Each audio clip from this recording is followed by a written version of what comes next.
అందరికీ నమస్తే. చాలా రోజుల తర్వాత ఒక చిన్న వ్లాగ్స్ లాగానే చేయాలి అని అనుకొని ఈరోజు చేస్తున్నాను.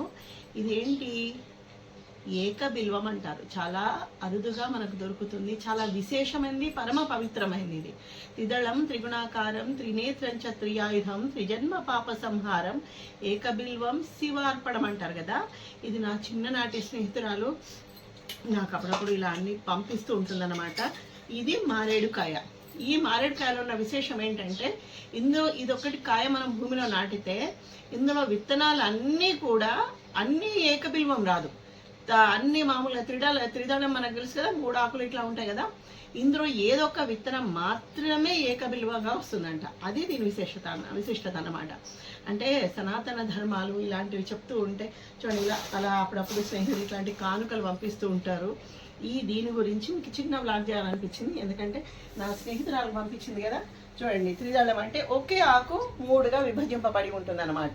1 2 3 ఇట్లా అనమాట ఇది. సో ఇట్లా నాకు అన్ని ఇలాంటివన్నీ ఆధ్యాత్మికంగా దైవికంగా ఏమున్నా నాకు ఇచ్చే నా స్నేహితురాలికి మరొక్కసారి మళ్ళీ దానికి ధన్యవాదాలు చెప్పుకుంటున్నాను నేను అందరి తరపున. తప్పకుండా సనాతన ధర్మాన్ని పాటించండి, హిందుత్వాన్ని సంరక్షించండి.